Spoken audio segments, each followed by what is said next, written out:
right, on behalf of HTV and Terrebonne General Medical Center, we'd like to welcome you to the roast of Clifford Smith. We have been waiting for this for a long time. We want to thank Terrebonne General Medical Center, their whole staff. I want to thank my staff for putting this all together to raise some great money for a great charity. But without further ado, I think the music is too soft. I think we ought to spice it up a little bit because we got some great roasters tonight that are going to come out here and entertain us. Mary Lynn Bislin. She is the executive director of ARC. She told me upstairs she'd much rather be home watching a rerun of Barnaby Jones, but she is here tonight because she's getting a free meal. Marshall Falk. Over the years, him and Cindy have had to keep Clifford's blood pressure from erupting. So tonight, I'm sure he's going to have some very interesting stories. Next up is Councilman Pete Lambert. And he, of course, is the chairman of the Terrebonne Parish Council. As one of the leaders of the community, he'll have some fun stories. Next, but not least, a man who rents from Clifford, gets advice from Clifford. You know, I bet if Clifford and Joanne could have another kid, they would name him Reggie. Reggie Dupre, former senator. Via satellite, we're going to have Garrett Graves. He's going to say a few words, our congressman. Next, what would a roast be without Mr. Mardi Gras himself, S.P. LaRussa, the only man I know that I've interviewed who's cursed more on tape than Clifford Smith. S.P.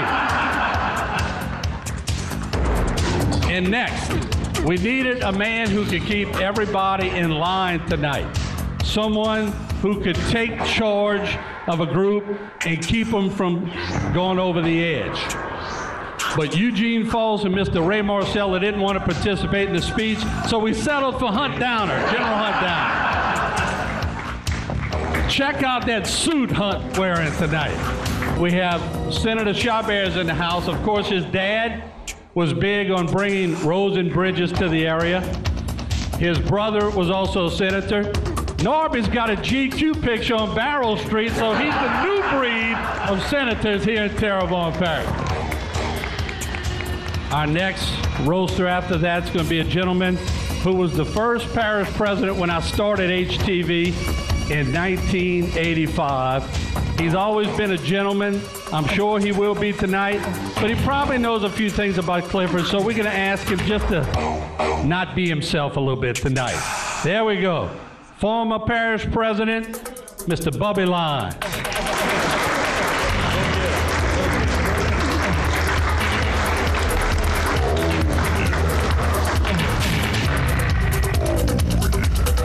A man who needs no introduction. We appreciate him coming and participating in tonight's festivities. And when I called and asked him to come by, he asked me how long did he have to talk. I said, as long as you need to take Clifford down. Governor Edwin Edwards in the house.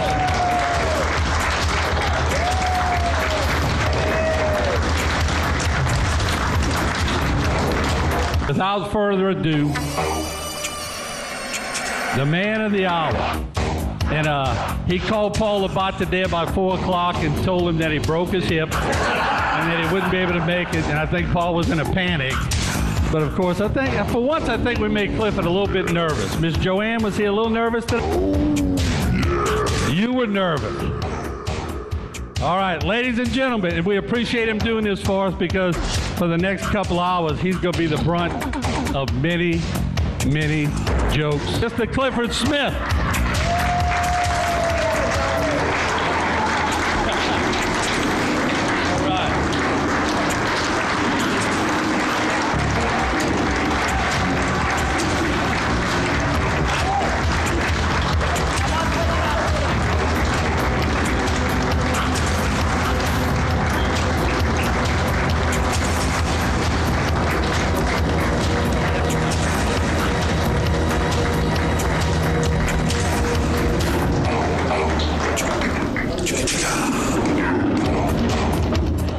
We're going to wait for the man of the hour to make his way up. Yeah, it's like Mardi Gras, y'all. There he is. And of course, all of Clifford's family's here, and his wife Joanne has a front row seat. While Mr. Clifford's walking up there, let's first of all, by me looking at this crowd, if I didn't know any better, I was thinking it's an election year. Anybody who holds public office tonight, please stand up if you're currently holding public office.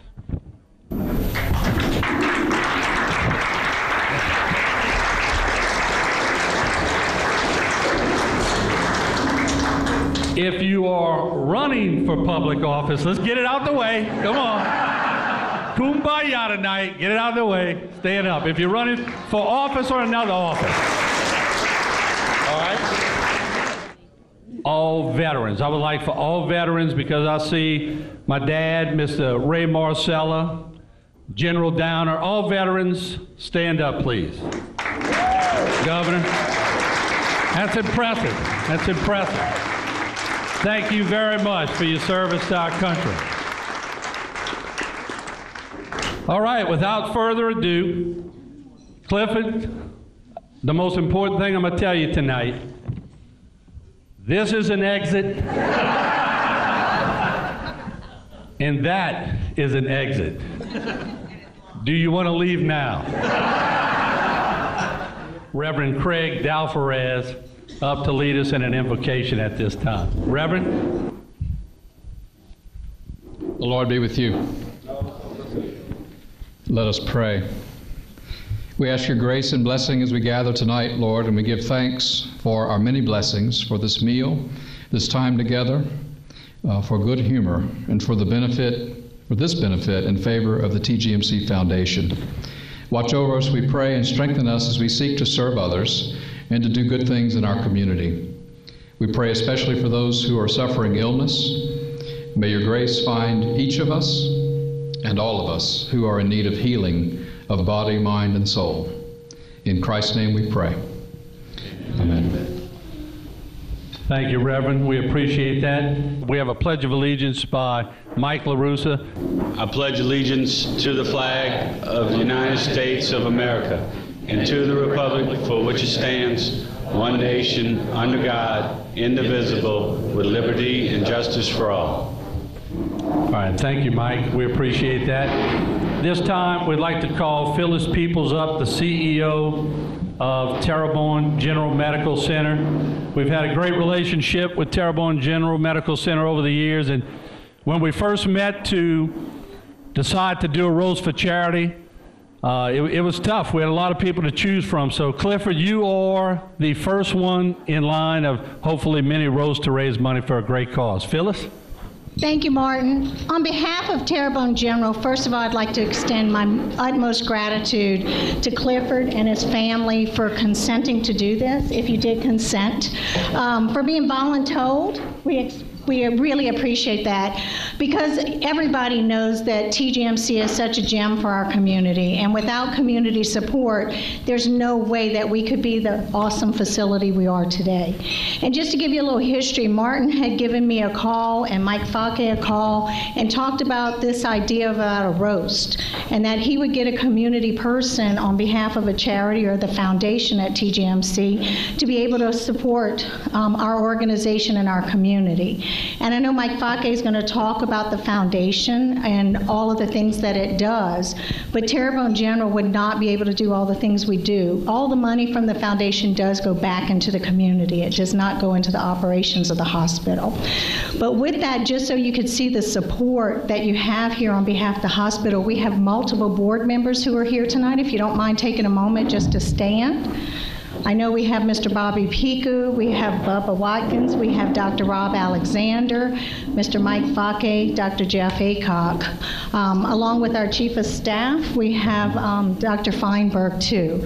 And I know Mike's going to introduce the foundation members. But again, all of your waiters and waitresses that you see here tonight, if you have a little trouble with them, let me know, because they're all our employees.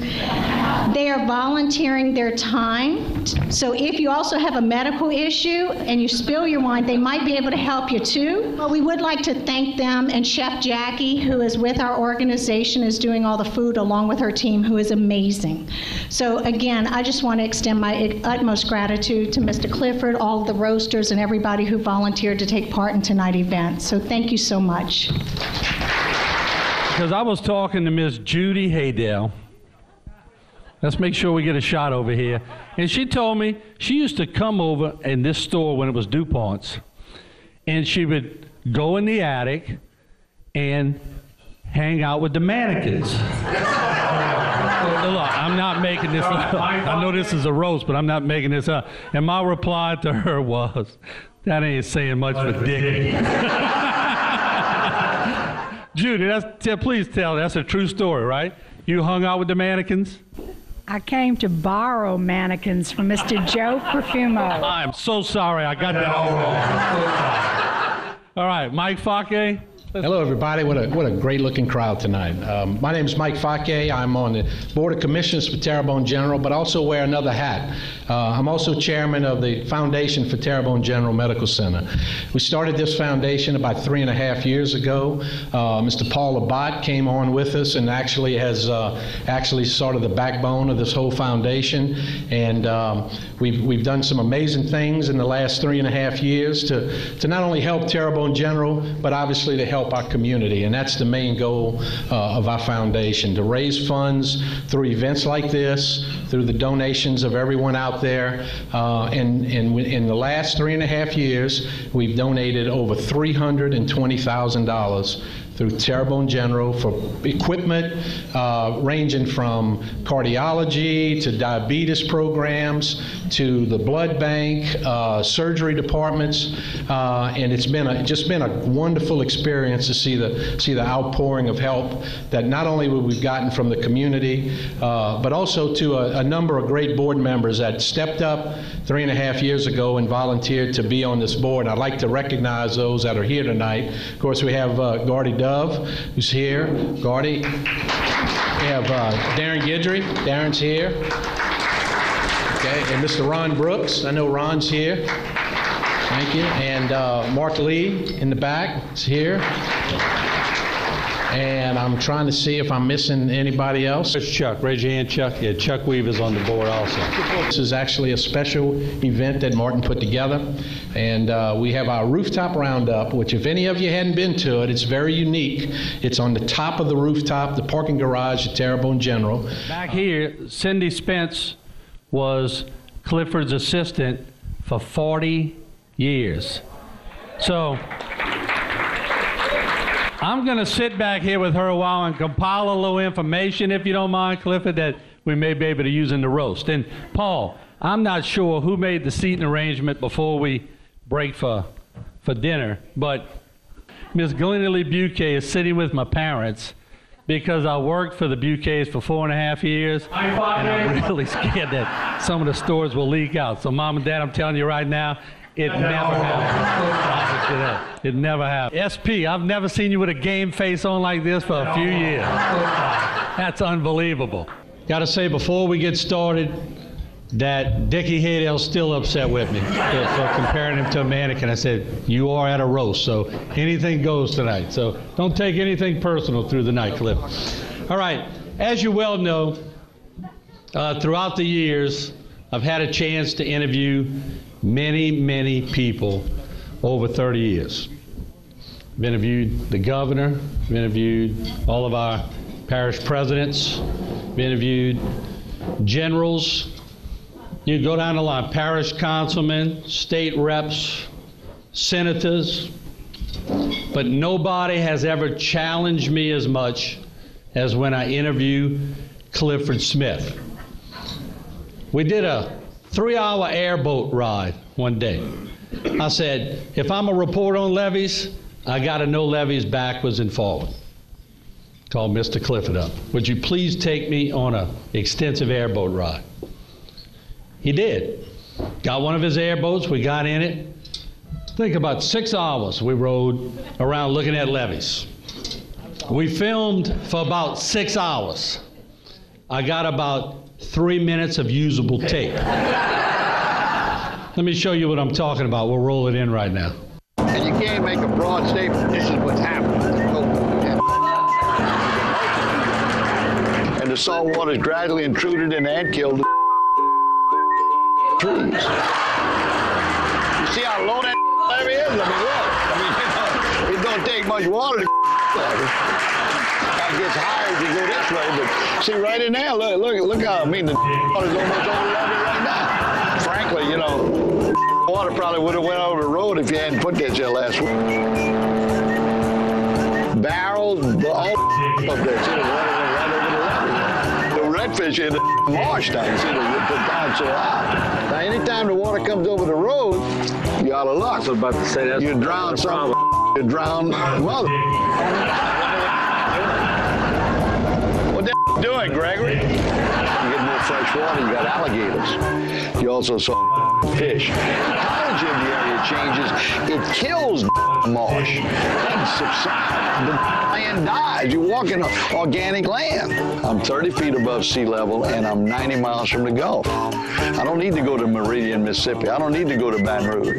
I need to get to Donaldsonville. If you notice when we went by there, you can see the water table and the pumped area is way down compared to the water over here. Again, if that levee wasn't there, this water would be in those trees. The levee is mitigation, because if we don't build the levee, the whole world gonna look like that. You gotta have hell, almost a 6 foot, 7 foot difference in elevation. Got it. Good. You got it. I ain't sure I got it. We'll see a lot of this today. You think you're on the moon with all these dead trees. I guess. I don't know what the moon looks like.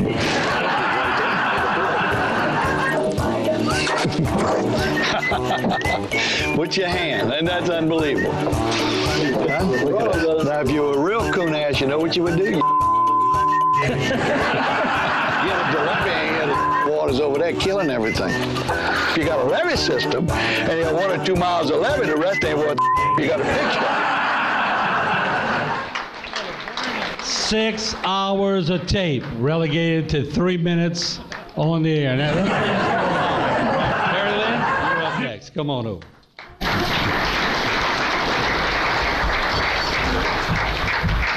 Be nice, Marilyn. I've known Clifford for probably 50 years, and I got to know him when my dad was a police juror in the 60s. I was in high school. Clifford was already married, had 4 kids, but he attended every jury meeting, and I'd sit in the back, crack up with this guy, and just kind of adopted him as a big brother. And my dad died at 49, and so I was young, and before he died, he told me, look, I know I'm not going to live long and have a bad heart, but if you need any help with anything, talk to your buddy Clifford Smith. He'll help you. And that's how I know Clifford, and he's been my big brother ever since. And they also told me I only have 5 or 6 minutes to do my talk, and I thought, oh God, 5 or 6 minutes. What am I going to do with the extra 5 minutes and 50 seconds? Whoa. So I'll never forget the first time that I met Clifford at a jury meeting, and I'm hoping the therapy helps me get over it. If you know a little bit about Clifford, he's got an anger management problem. Really? Yeah. I was told that he can even make an onion cry. But I've never had to cry, and I appreciate that so much. Also, when I see Joanne, I see this, not an angel, I see her as a saint, which is, according to the Bible, way higher than the angels. And if you look real close, you'll see her golden crown just encrusted with jewels. That's what I see. And when I look at my brother Clifford, I say, oh God, I pray for him every day that he'll repent. Next up, Marshall Falk, who's worked for Clifford for many, many years. So can't wait to hear some of the office stories. Shake. Well, ladies and gentlemen, I really appreciate the opportunity to talk to you all about the guy I've worked for a long time, along with his son Kenny, who I now work for, okay? Certainly having worked for T. Baker Smith for over 40 years, I have a lot of stories that I could tell all of y'all. But I understand that this is being televised, so I'm going to keep this to the G-rated version, okay? By the way, Governor Evans, I find myself somewhat in an awkward position. Monday, if I don't have a job, I'm calling you for some legal advice, okay? I guarantee you I'll pay you more than he did. Thank you, sir. Let me start off talking to y'all about my early years. Having 40 years, so we go back to the 80s, of working for this gentleman, who I really appreciate. When something or someone frustrated him, he had a propensity of slamming his office door to where everybody in the entire office knew he was in the building. So each and every time he'd do that, his secretary, who happens to be here and happens to have 40 years with me tonight, Miss Cindy Spence, God bless you, would call me up and say, Marshall, come to my office and fix the door. Clifford is known for his cooking expertise, particularly when it comes to cooking turkeys.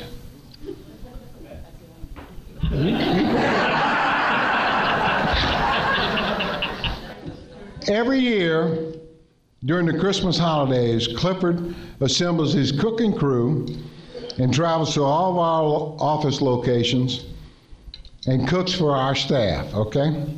This past year, he took his cooking expertise and the people that helps him to our Houma office, our Thibodeau office, our Baton Rouge office, our Lafayette office, and our Houston office.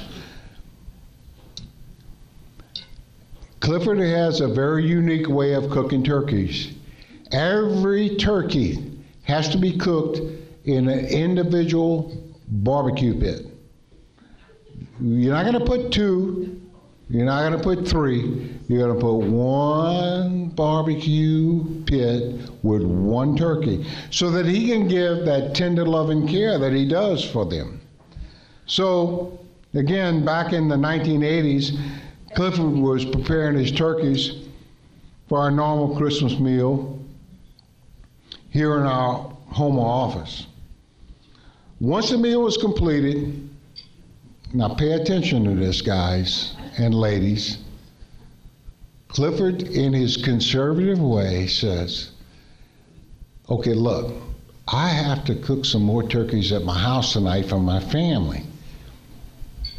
Take the hot coals from each of the pits and put them in one pit.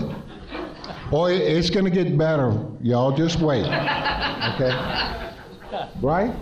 Okay, all right. So, everybody's cleaning up, and man, we're picking up the coals, and we pick it up, and we put it in one pit. All right, put the one pit in the back of my Suburban. Now, this is 1980. Leave the back doors open until I leave. Yes, sir, we sure will.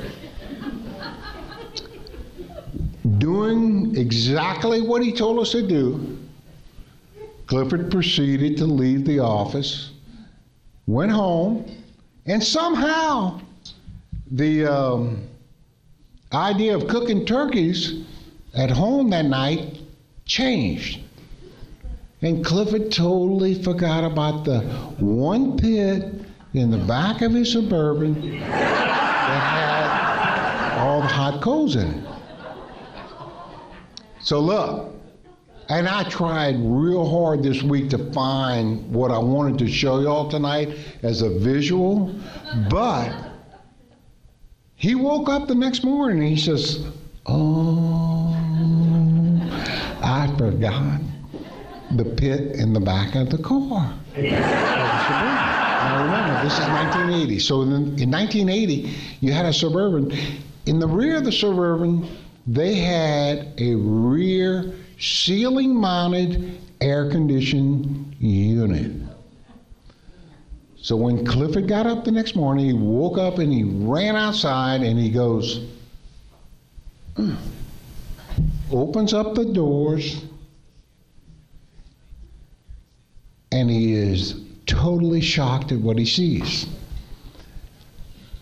It appeared to him that he was in a cave looking at stalactites or this ceiling just dropping, sort of kind of like blue in color.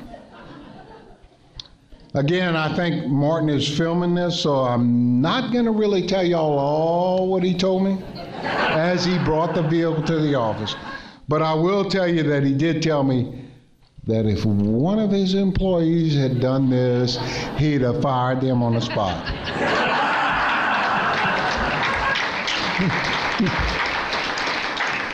Speaker tonight is a parish councilman. And this is funny because Clifford's always working the parish council races. And Mike LaRusso will tell you this. We asked Clifford one day, who you backing? And he gave us a name. We had a little fun with this. So Michael, I think it was Mike was the first one that told him. He calls up the councilman that's running. He wasn't a councilman yet. He said, if you win, go to Clifford's office the day after the election. He goes, why? He said, go to Clifford's office. He has a gold card for your credit card. Any councilman that wins gets a gold card, unlimited. So Mike LaRusso calls me up, and I call the same candidate, and I told him the same thing. He goes, man, you serious? I go, he's been doing it for years. So the guy wins. I'm in the Lorraine Falls studio. This is not a lie. Did a certain councilman go to your office and ask you for a gold card? And what did you tell him? Obviously no, right? Pete Lambert's up next.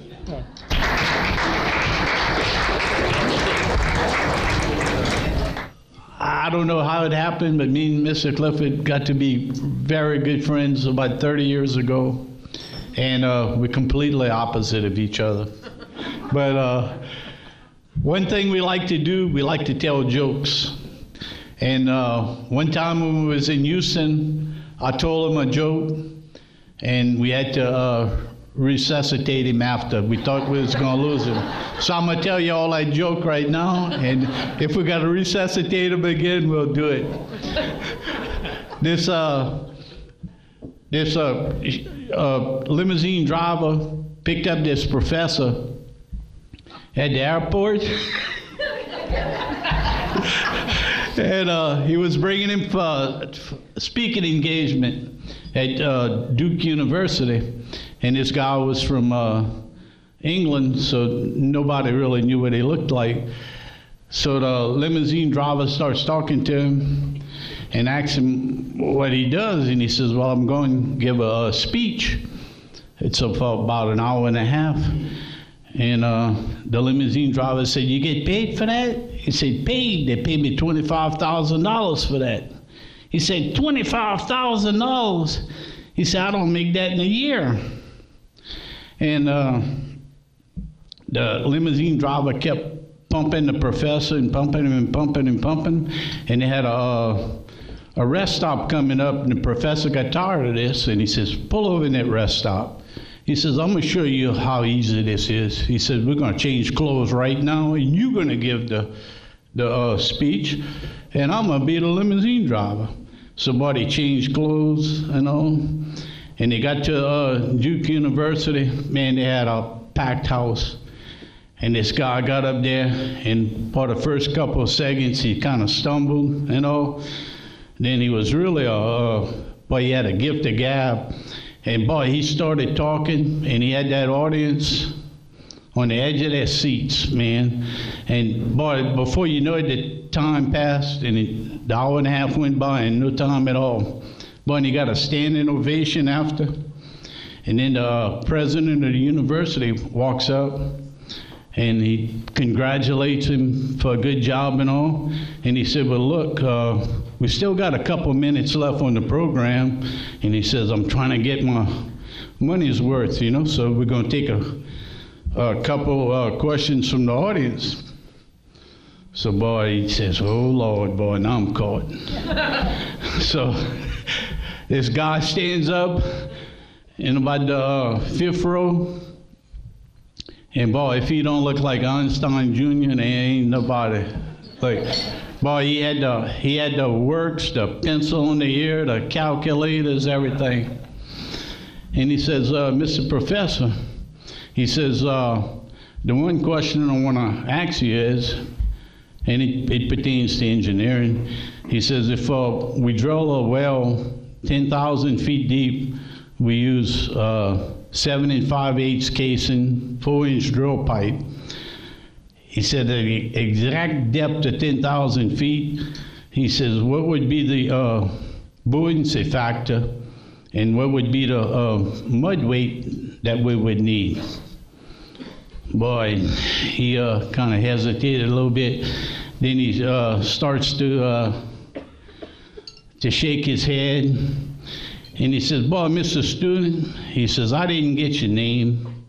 He said, but boy, that is the simplest question I ever had asked to me in all of these speaking engagements I ever did.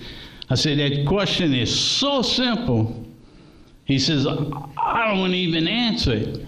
But he says, what I'm going to do to show you how simple it is, he says, I'm going to let my limousine driver in the back row stand up and answer it for you. First thing I'm going to start is a story I probably heard from Clifford, and this is way before most of our time in this room, of how the first pump station in Terrebonne Parish got funded.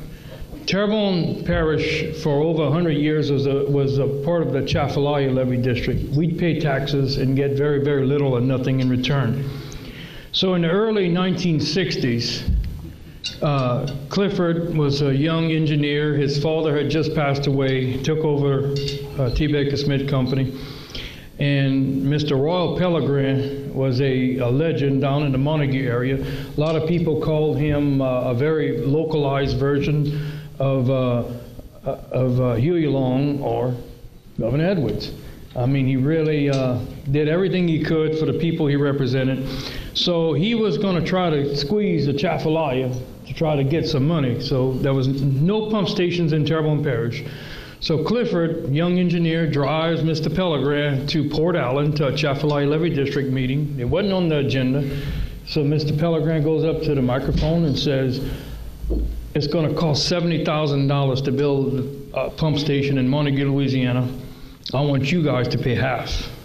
So they were polite to him. They said, his lawyer says, well, if you go get us an attorney general's opinion, we will give you half of that money. So Clifford and Mr. Royal get in the car. They get in. They go across the ferry before I-10 bridge was built. They go to the state capitol. They go see Jack Gremillon, who's the attorney general of the state of Louisiana. So they told him what they wanted. Mr. Gremillon opens his desk. He pulls out a big old book, looks at Ward 6 of Terrebonne Parish, the Montague area, and he had like 90% of the vote in the last re-election. So he calls in an assistant. He said, take Mr. Smith with you and go find some law that says that Chafalaya can pay for half of this pump station down in Montague, Louisiana. So they go and they write the opinion, and Mr. Gremillon signs it. They put it in an envelope. They get back in the car. They go back across the river to Port Allen. They go back to the Chafalaya levy district. The meeting is still going on. So they show up with a letter in hand. Says, okay, I want my check. So that's how things were done in the old times, and how Clifford came up, and did things. And I'm glad to say he was one of my early mentors. He always used shock value when talking to us. You know, he'd say, I'm gonna go move to Donaldsonville, but one of the greatest ones is about his axe he had in the attic. I never knew if that was true, Miss Joanne. It's true. Yeah, he always would say, I got an axe in the attic in case we flood, so I can cut my way out of the roof. But he really he told that to everyone. But I mean, we knew how vulnerable we are because of that story. I always knew of Clifford Smith, but I really got to know Clifford when I became a parish councilman in the late 1980s. I served from the 80s to the mid-90s on the parish council before going to the legislature. He became known, his nickname to the council members back then, he was the Pope of Terrebonne Parish. So we would have a parish council meeting, and Clifford would walk in, everybody would stand, it's like everything would stop, you know, and His Holiness is here. So then I'm going to tell you the rest of the story what Martin started to tell you, because I guess I was one of the few people who got away with playing a pretty good joke on Clifford, on the credit cards. In the early 90s, I was, a new council member comes in, I'm the parish council chairman, he comes up to me the first regular meeting and tells me, he said, Reggie, tell me the perks of this job. I said, sure. I said, you need to go see the Pope. And I pulled out every credit card I had in my wallet. And I had a gold American Express. I says, I'm the chairman, I got a gold card. And then my Visa card, Mr. Author, was Gulf South. And then my J.C. Penney was one of the minor engineering firms. So I went through every engineering firm in Houma, and every one of them was a credit card in my wallet. So then I went back to American Express. I says, I got a gold card, I'm chairman. You are a freshman. So you are eligible for a green card. So what you need to do is go see Clifford tomorrow. And the code word is, I want my green card. And he's going to tell you what the hell you're talking about. But be very insistent, because he don't know if you're with the FBI or not. So keep asking him, I want my green card. Well, the next afternoon, I got a phone call from Clifford, and it wasn't very nice. I mean, I knew I was in the inner circle there when I was told I ought to not have done that. Because he told me it took 90 minutes to convince that guy that I was just BSing him. Congressman Garrett Graves could not make it, but he did send a short clip to us, and we're going to roll that in right now. So if you look at the monitors, Congressman Graves.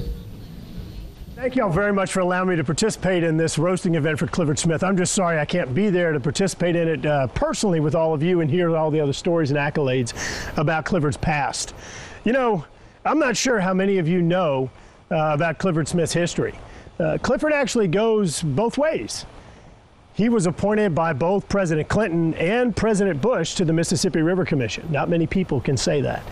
On the Mississippi River Commission, Clifford did a lot of work, and one of the priorities he focused upon was helping to improve the efficiency of the U.S. Army Corps of Engineers. Many of you know the Corps of Engineers has a 40-year project process from development to construction. We see it right here in Terrebonne Parish with the Morganza to the Gulf project. Through Terrebonne's work, he's taken that study and development process from 40 years to as short as 42 years, which Clifford claims, when you adjust it for inflation, is actually an improvement. You know, the other thing about Clifford is all these years that he's been around, we wanted to go back to his year of birth and honor him and bring back some memorabilia from the year that he was born. And so we scoured South Louisiana looking around for different memories, different memorabilia from the year that he was born. And after a whole lot of work and research, we finally were able to find something that was around when Clifford was born. And so Clifford, just want to thank you for all your work over the years, and on behalf of Terrebonne Parish in South Louisiana, and wish you many more years. Take care of sewage in the entire parish, so Lord, what the hell we going to do? I was the police jury president then, so we were fortunate enough we passed a tax to enable us to get enough money to start. And I was concerned because wanting to do this required a tremendous amount of engineering work. Stop and think about it. sewering the whole parish. So I got the bright idea, and I said, well, I called Arthur DeFreitas, Clifford Smith, and Doug Talbot, the two individual engineering firms that we were doing business with, and I said, listen, I said, you do not have the staff to undertake such a tremendous thing, taking care of sewers in an entire parish. So I would suggest that you get together and combine forces and combine all of your staff together so we can undertake this project. And Clifford says, Bob, that's a great idea. I want 95%.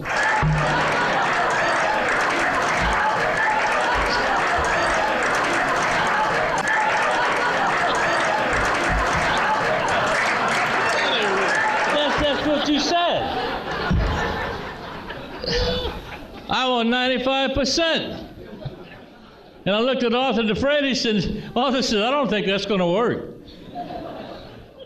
Anyway, they combined forces, and I don't know what the hell happened after that, but they got the job done. And I can truly say that they got the job done.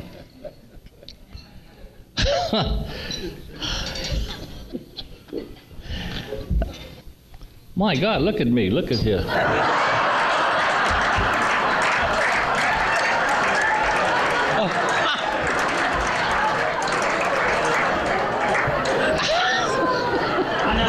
I see myself, yeah. That last glass of wine might have done it for me.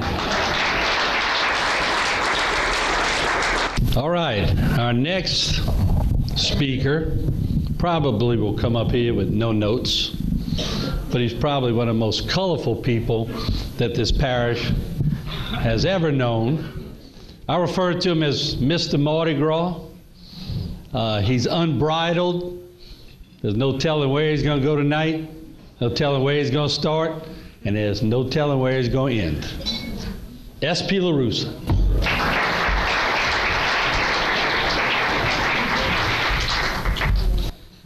64 years ago, I'm talking about something, 64 years ago, I had the fortunate to come across Clifford Smith.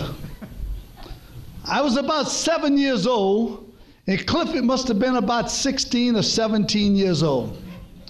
His lovely girlfriend at that time, Joanne, was very close with my sister. Joanne lived in Shreveport. That was the country then. When she came to Dakeville, East Homer, she thought she was in the city. And when she saw LaRussa's barroom, she thought it was heaven. And I was at this age of about 7 years old, and all of a sudden my sister had a young guy that she was dating, Harris Henry, that passed away, a friend of Clifford, and Clifford and Joanne, and they were on this open porch. People, I remember this as it was today. You asked me what happened last week, I don't remember.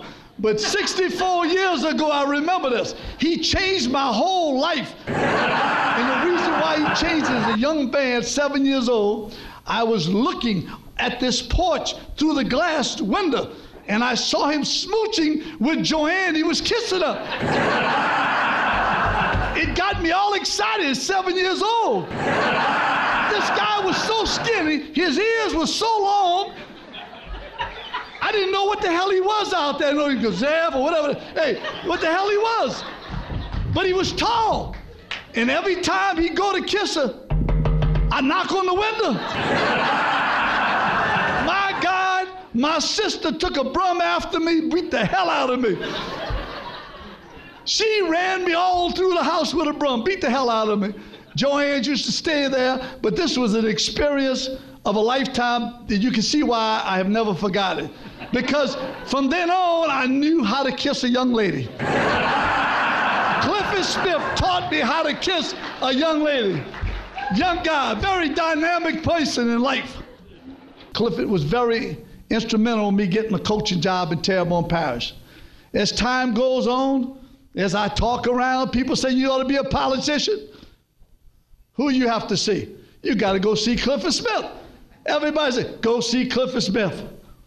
I go see Clifford Smith. What do you want to do, son? I want to be a school board member. I got elected school board member, served 2 terms. This guy, if you want to be elected in Terrebonne Parish, you have to go see Clifford Smith. Not that he'd get you elected, but he'd tell you how to get elected. But I'm telling you, this guy to me was a friend, is a friend, a mentor, and let me tell you something. He changed my life, not only as a business person, I've been involved in business with him, but throughout Terrebonne Parish, there's only one Clifford Smith, and there won't be another one, because he only thinks about the people of Terrebonne Parish and where we're going to be 10, 20, 30, 40 years from now when he's not around. Our next speaker is Hunt Downer, and Hunt can vouch for me here. I was sitting in the office one day, and Hunt said, Martin, I'm coming over. Got to talk to you about some strategy with Joe Waits. I said, all right, so Hunt comes over.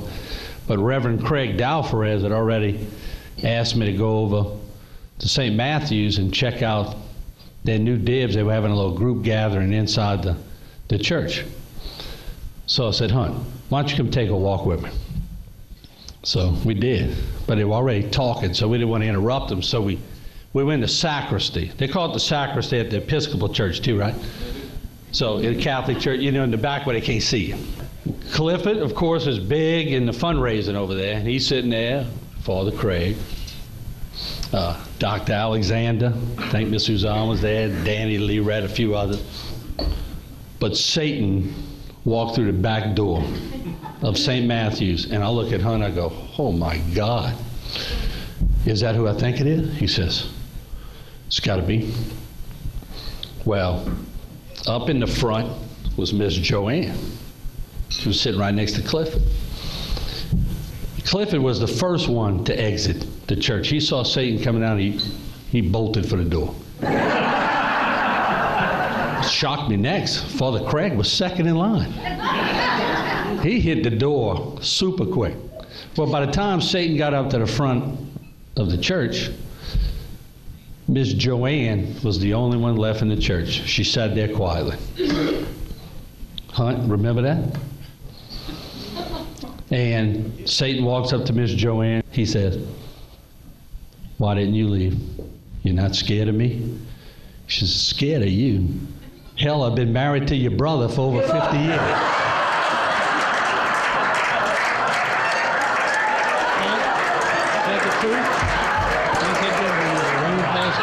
Pastor of the Eugene Falls studio.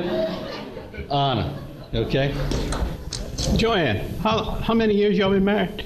57.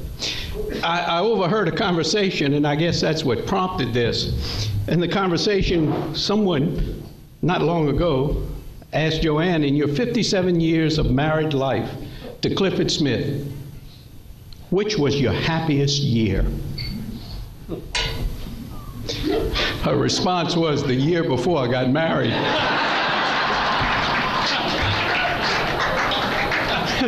By the way, Joanne, I knew you always, you know, Clifford, man of class, huh? Clifford, this is the straw for your glass of wine.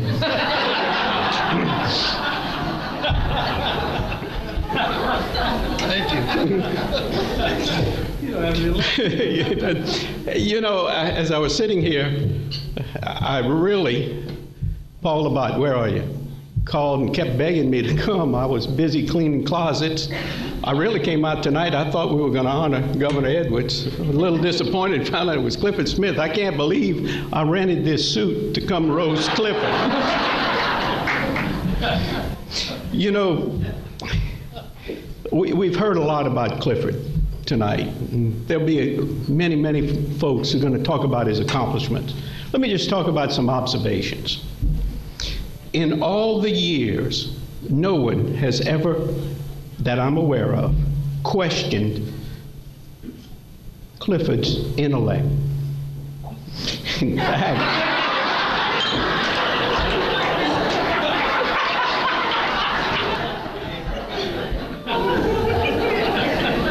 In fact, nobody's ever mentioned it.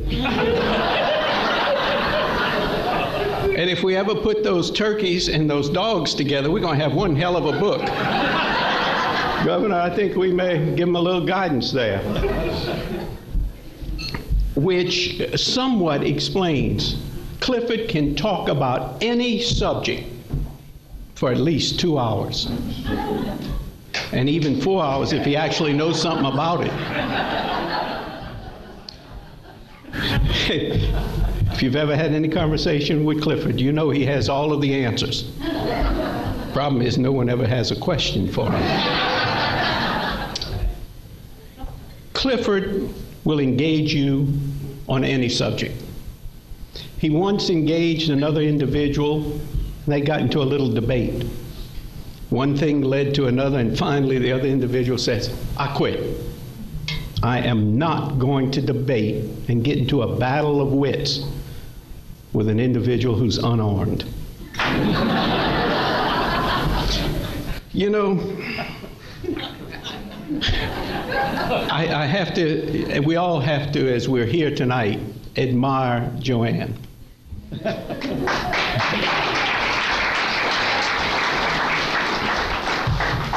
Everyone here, every one of us up here have been blessed to have at one time or another worked with Clifford. He doesn't take no for an answer. If there's a will, there's a way, and if there's no way, he will find one or make one. Governor Edwards will probably have some stories to tell, but those of us who had the privilege of serving in the legislature when during Governor Edwards' terms, and knowing Clifford at the same time, Clifford was a constant denominator in Baton Rouge, always wanting something for the parish. I know in my experience, I would call the governor, I'd like to come over and talk to you about a little project for Terrebonne Parish. Never had to go talk to the governor. He would say, don't tell me, is it Clifford? Yes, sir.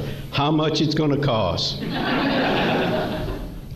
But everything was done for the right reasons. Despite Clifford, it was done for the right reasons. And as you saw from the bleeps in the shorts and the, I guess, what's the right word? Outtakes? Yeah. Clifford is a very colorful individual. Only his color is only exceeded by his vocabulary. Ladies and gentlemen, the man of the hour, Clifford Smith. Thank you.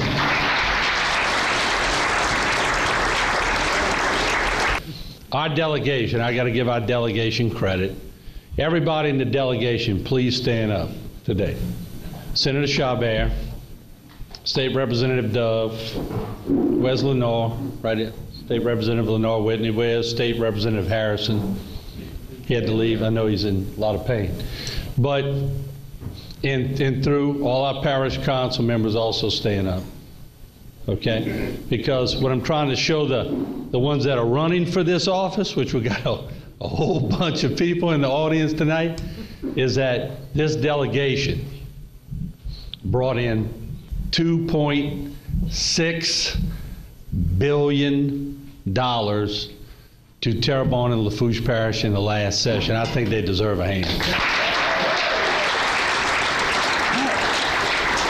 And it's being spent in Terrebonne Parish, and it's going to great things. But that is 4 times the amount that went to New Orleans. And that goes to show you the power of what a great group of people can do. So thank y'all very much. Now, Senator Chabert, you next up.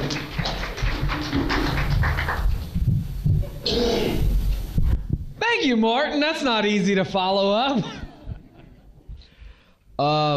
So in case you haven't noticed, I am the youngest person on the stage. So naturally, I've been texting my mother all night long because she texts. I don't know if y'all know that about Viona, but she texts. She's very fluent in texting. And I said, Mom, I'm roasting Clifford this evening. And she said, Clifford who? I said, Mama, Clifford Smith. I said, Edwin's here too, Mama. She said, check everybody's diaper neg. Give him all that medicine and leave quickly. I said, what that means? She said, don't ask no questions. But seriously, it's a pleasure to be here with y'all. I often ask myself, how did I wind up having to talk about Mr. Clifford? Obviously, you've heard Pete tell some stories. You've heard many members that on this distinguished dais talk about the family and our service. And I look back on the times when I didn't even know that Clifford Smith was an engineer. I just thought he was crazy Uncle Clifford for a long time. And Kenny was like my brother that Miss Joanne would just drop off during hunting season down the bayou. You're laughing because you know it's true. I would see him for Thanksgiving all week until it was time to eat. And then Joanne would be there. I got to bring him home. And Clifford would be there. Keep him! And then the exact opposite would happen a day after Thanksgiving. Clifford would be like, take him. And Joanne would be like, no, I want him.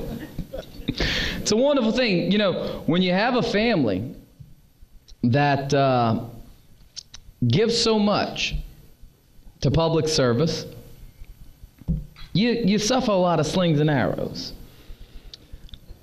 I, getting elected, young, got to deal with a lot of old times, especially an old-time Clifford. First time I saw him, and he's known me since I'm knee-high to a toe frog. He gives me this one. I'm sure a couple of y'all have had this embrace. The double arm over your shoulders, and he just pulls you in, and he's like, let me tell you, Nobby, there's so much that we need to do with all these things. And he's like right here, okay? And he's telling you all this stuff, and you're going, gosh, I know you're so much smarter than I am about this stuff, but you are way too close to me right now, and I'm not understanding anything. But you're telling me, and I can't hear it. And then he goes away. And then Kenny comes up behind him, and he's like, look, let's just call me on Monday, and we'll talk about this at the office. So then you call the office, and hey, this is Senator Chabert. Clifford, I talked to him the other day about the significance of flooding, and Kenny said to call, and then they put you on hold. And then you get Dixieland Jazz playing, ding, ding, ding, ding, ding, ding, ding. And you're going, wow, this is amazing. I had Dixieland Jazz playing. I'm about to get a lesson about coastal restoration, hurricane protection. And then Cindy picks up. Hey, how you doing? Doing great. How are you? She's like, listen, Clifford said come over, but right now Marshall's changing the air condition. Pete's getting you some paper napkins, and the door's going to be fixed by 12 o'clock. So if you can be here by 2, that would be great. So then you show up at 2, you walk in, and Clifford's there. And he says, come on in. You walk in, and he grabs you like this. All right, our next speaker may be the most colorful person to ever hold office in Louisiana. I remember as a very, very young reporter, I asked my secretary one time, would you please call Governor Edwards and see if he would do a one-on-one? She said, you think he'll do it? I don't know, try. Let's give it a shot. Well, she called his office, and he came to Houma, in the old studio that the Buquets leased to me. And of course, Jimmy Gate talked me out of doing the interview myself because he wanted to do it, because he wanted to run for judge. I said, okay, I'll give you this one. So I'm sitting in my office, and Mr. Luke Grazaffi came with the governor. So he comes in my office about 20 minutes later. He says, The governor said he wants to return the favor to you. To me? He said, yeah, what favor you want? I said, I know what favor. He said, my mama's a big Edwin Edwards fan. So pick up the phone. Mom, I got Governor Edwards at my studio right now. She goes, Martin, I don't believe you. Y'all play too many jokes. I said, Mama, I got Governor Edwards in my studio right now. Would you like to meet him? She goes, if you're playing a joke with me. I said, Mom, I'm serious. He'll come. He'll get in my car. We're going to drive to St. Francis. You and Sister Danita get on the steps. I'm going to bring him to y'all, and he's going to meet you. Governor Edwards rides with me. It was the most excruciating 5-minute ride I ever had. I don't even know how I got there. I was nervous. I was young. So we get to St. Francis. He gets out the car. There's Mom and Sister Danita on the front steps of St. Francis. Governor Edwards goes up to shake Mama's hand. I guess he's going to reach over and give her a kiss. And a pigeon flies over at that exact time and hits the governor right on the forehead with a big load. It's not a small pigeon. He has pigeon droppings all over his shirt. Well, remember that, Mom? Okay, see, so I'm not lying. Mama said yeah. So they bring him in, clean him up and everything, and I'll never forget, we're getting back in the vehicle, and he puts his arm around me, he says, Martin, I don't mind meeting your mom or the nun next time, but just make sure you get rid of all the Republican pigeons. So come around. Another two things before I bring the governor up. The best quote I ever heard was when he was debating David Duke. And Dennis Waltering of Channel 4, remember, said, this has been the most vicious campaign in the history of Louisiana. And he said, we got to get through this somehow. So he asked Governor Edwards, I want you to look at Mr. Duke and tell me one thing that you have in common with Mr. Duke. Governor Edwards looks at Mr. Duke, and he turns to Dennis Walter and he says, you know, a lot of people call me a wizard under the sheets too. Governor Edwin Edwards.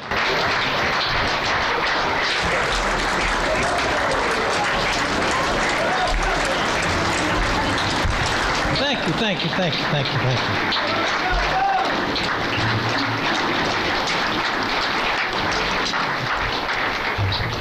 I'm 88 years old. I have never been more surprised, more mystified, more shocked than I am tonight. I come here to participate in this program and hear these sycophants saying all this business about Clifford Smith is generous, he's conservative, he's a nice man, all of them trying to curry favor with him. Clifford, you tight son of a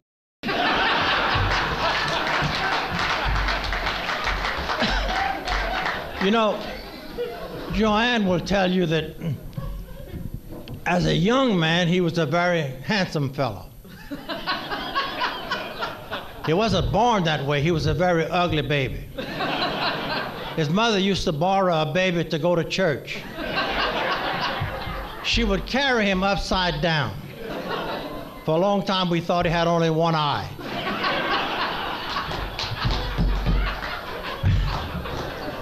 But he grew up to be a handsome young man, and I'm here tonight to tell you that I've enjoyed my long relationship with him going back to 1971.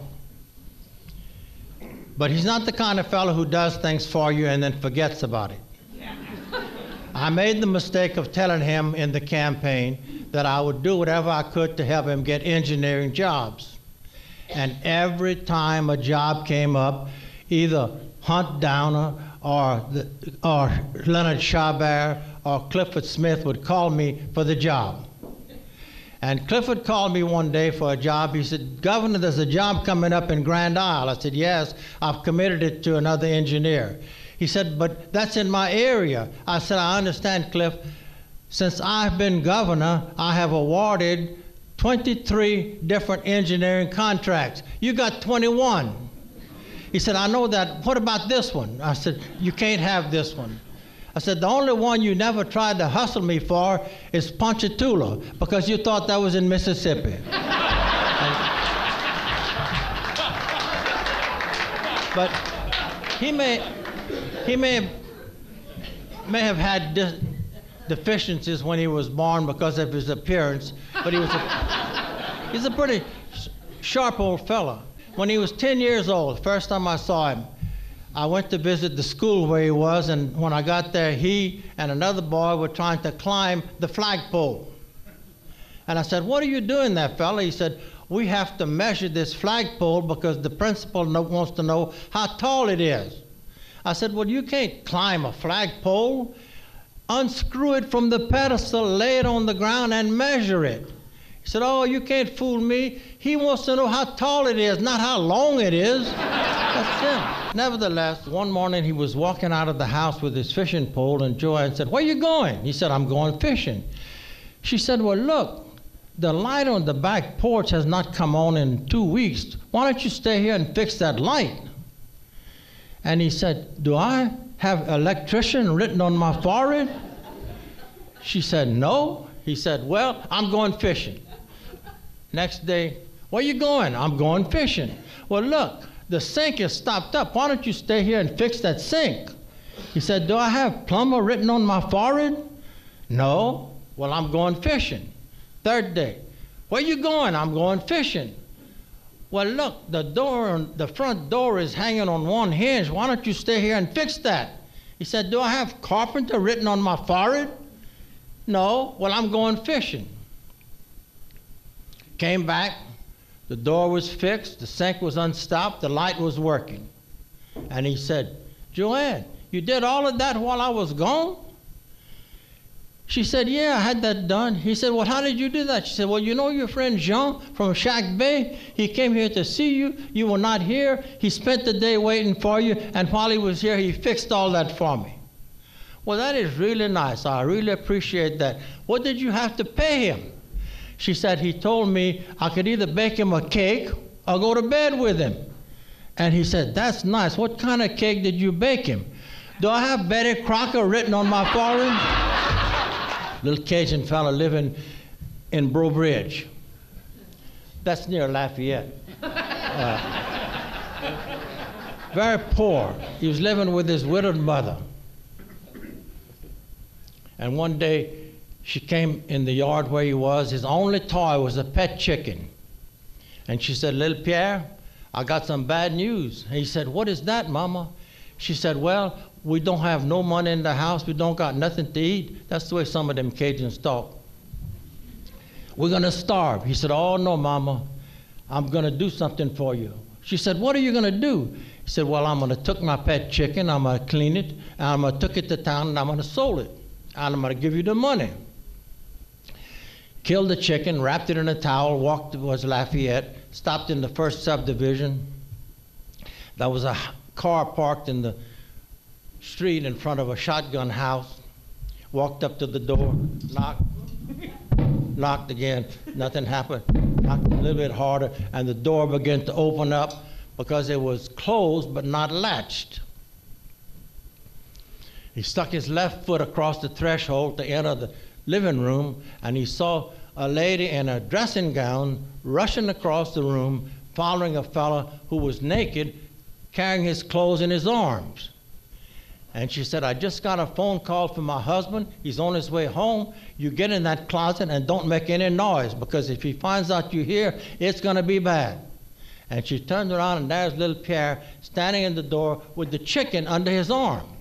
And she said, you boy, you get in that closet and don't make any noise, because if my husband finds out you're here, it's going to be bad. So little Pierre took his chicken, walked to the closet, sat in one corner, waited for his eyes to get accustomed to the dark, saw this fella sitting across the closet from him with his clothes in his arm. And he said, mister, you want to bought that chicken? I don't need any chicken now. That's the last thing I need. I thought you ought to bought that chicken. Well, why should I buy that chicken? Because if you don't bought that chicken and got me some money from my mama, I'm going to start crying. That man going to hear me crying. He's going to come here to see what it is. And that lady said it's going to be bad for everybody. How much you want for the chicken? I sold you that chicken for $25. That chicken's not worth $25. Well, it's worth more to you than it's worth to me. It ain't worth $25 to me, but it's worth $25 to you. So, all right, give me the chicken, give him the $25. A few minutes later, mister, you want to sold back that chicken? I didn't want to buy the chicken in the first place. I'm going to give you $2 for that chicken. I just bought it from you for $25. He said, yeah, but like I told you, that chicken is worth more to you than it's worth to me. So he said, here's the $2. Man handed me the chicken. 5 minutes later, mister, you want to buy back that chicken? I didn't want to buy the chicken in the first place. So anyhow, he sold him the chicken for $20. A few minutes later, mister, you want to sold back that chicken? So he bought the chicken back for another $2. And that went on for 45 minutes, back and forth, sell and buy, sell and buy. Finally, the lady opened the door and said, well, my husband is gone. You get up, get dressed, go get out of here, and don't say anything about what happened. And you, boy, you take your chicken and you go home, and don't you tell anybody what happened here, because it'll be bad for everybody. So he walked back home and he handed his mother $45. And she said, little Pierre, you done something bad because you still got that chicken and you got $45. I don't want to know what you done because I need that money too bad. But tomorrow I want you to go to church and I want you to tell the priest what you did and ask for forgiveness. Go to confession. He said, yes, ma'am. So the next day he walked to the church, went through the lobby, went to the confessional, sat down, looked around. This voice behind the screen said, what can I do for you, my son? Well, Father, it's about that chicken. Boy, you don't ever give up.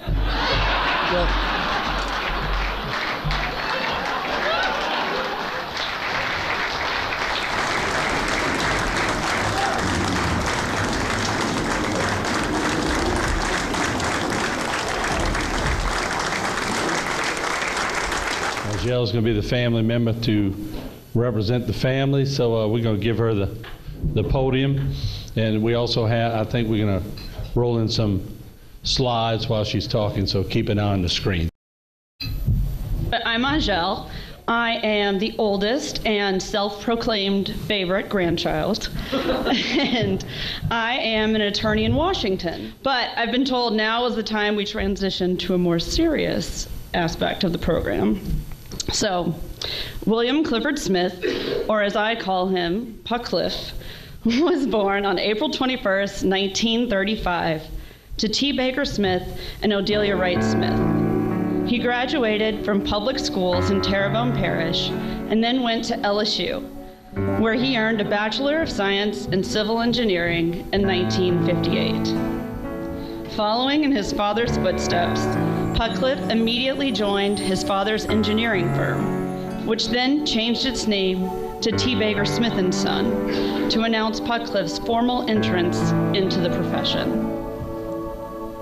Since that time, in 1958, Putcliffe has been a registered civil engineer and land surveyor in Louisiana, and since 1985, a registered civil engineer in Mississippi. At T. Baker Smith & Son, the father-son duo put their combined talents to excellent use, and the firm grew quickly into a major engineering and surveying firm in the state and across the South. When his father passed away in 1962, Putcliffe reorganized and operated the company as president and sole owner. Today, he is chairman emeritus of the board of the company, which is now T. Baker Smith, and his son, my dad Kenny, is the president and CEO. I'll get back to his professional life, but let's get a little bit more personal with Putcliffe. When he was at Terrebonne High, Putcliffe was smitten by a lovely young lady from Schriever, Joanne Toops, or Mudjo, and they were married on April 12, 1958. You can see that the smiles they share together and the clothes haven't really changed that much from the 1950s to the current day. Yes, that one exactly. Together they had seven wonderful children, all of whom were born at Terrebonne General. They are Celeste, Annette, who is here tonight, my dad Kenny, who is also here, Suzanne, Baker, Stephen, and Julie. And in addition to me, they have 20 more grandchildren who love and adore them. Despite several of my aunts, uncles, and cousins living across the country, we managed to spend many vacations together as a family. Many good times were had in Houma, Grand Isle, Disney World, and all over the country. Some people may say that Cliff is larger than life, and trust me, that's because he is. My husband and I flew in from Washington, D.C., just to be a part of this celebration tonight. Our trip has nothing to do with going fishing in Cocodrie tomorrow, I promise. On the professional side, Cliff was recognized as a leader in the engineering community early on in his career, and he went on to have leadership roles in numerous professional organizations. His efforts, both in his professional field and local community, were recognized regularly and frequently.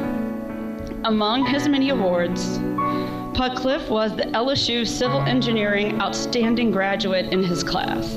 And later in his career, LSU honored him by inducting him into the LSU Civil and Environmental Engineering Hall of Distinction. His efforts to bring hurricane protection to the area and curb coastal erosion led to the recognition with the Coalition to Restore Coastal Louisiana Stewardship Award, the Woodman of the World Coastal Award, and the America's Wetland Foundation Lifetime Achievement Award, among many others. Even the U.S. Army Corps of Engineers has honored his efforts with the prestigious DeFleury Medal. He's been named a Louisiana legend, the Houma Courier's most useful citizen, and the list of well-deserved accolades could go on much longer. But Cliff was not active in the community for accolades. Rather, he recognizes the importance of giving back to the community that he loves, the community that actually shaped him, and that he has helped shape for future generations. He was, and continues to be, generous with his time and his talents, and helps organizations and causes whenever he can. Among his more active involvements over the years, I'd like to mention that he was appointed by both President Clinton and President Bush to serve on the Mississippi River Commission for nearly 15 years. He supported higher education across the state with his service on the Louisiana Board of Regents. In the business community, he was a long-term member of the Entergy Board of Directors, a member of the Community Homestead Board of Directors, and chairman of the American Bank and Trust Company. And since the St. Matthew's fire, he has been spearheading fundraising and rebuilding efforts at St. Matthew's Episcopal Church. The list goes on and on. There are numerous other organizations and individuals that Cliff has helped, even anonymously, through the years. He may have a reputation for being a bit of a Grinch, but I truly believe he has a bit, more than a bit of a soft spot. Most of you here tonight know Cliff as a businessman, an engineer and land surveyor, a community activist, a land developer, a mover and a shaker, and who knows what else. But from my sister Jennifer and my cousins Laura and Gabe, who are here tonight, as well as the rest of his grandkids, we know Cliff as the loving and caring head of our family, the one who is always pulling the wagon, and we love him dearly.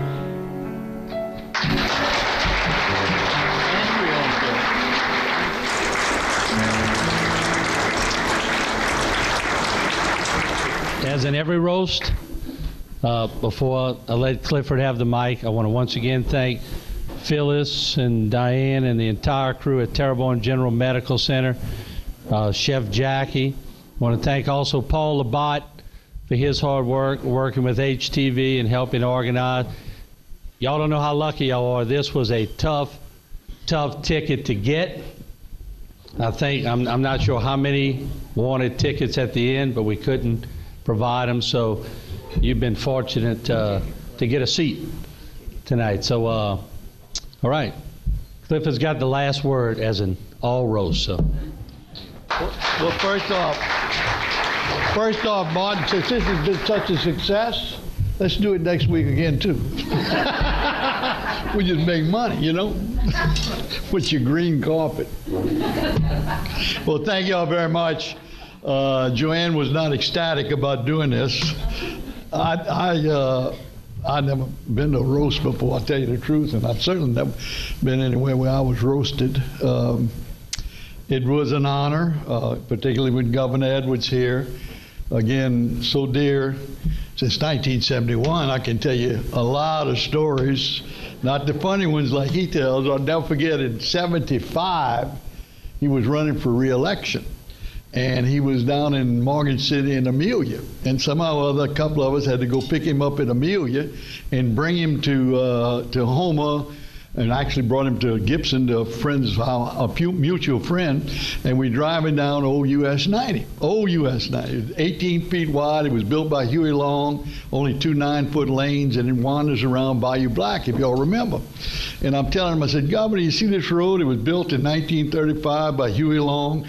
Nobody's done a damn thing with this road since 1935. I said, people running the Bayou every damn day here, man. We got to fix this road. You know, if you get reelected, we got to fix the road. And as we go around a turn, somebody ran across the road and ran into the Bayou in that car. I'll tell you the story. Before Marshall came to work for him, I believe, I was sitting in, I guess it was the old office, and somebody called me and says, Clifford, it was a survey crew or something, said, we got in a wreck. I said, oh my God, what happened? He said, well, we ran into another car. I said, well, did anybody get hurt? I mean, what happened? I said, who y'all ran into? He said, we ran into your other car. That's when I had to hire Marshall. So anyhow, it's all kind of stories. I've been blessed. Again, Joanne and I have been married for 57 years. I was born and raised here. I was very fortunate in some ways. My father was 45 years old when I was born. He died when I was 27. And I did a lot of crazy things that I probably couldn't have done if my father had lived longer, because he was talking about conservative. You talk about tight, he was tight. And of course, now Kenneth really owns and runs the business. My daughter Annette here, and 2 grandchildren, and Kenny's daughters are here, and Angel, my lawyer from Washington, D.C., who won't represent me. So I do appreciate y'all coming.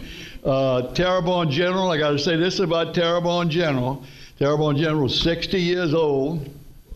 I can recall, again, in 1957, about, they built Terrebonne General. We in Terrebonne Parish taxed ourselves to build a hospital.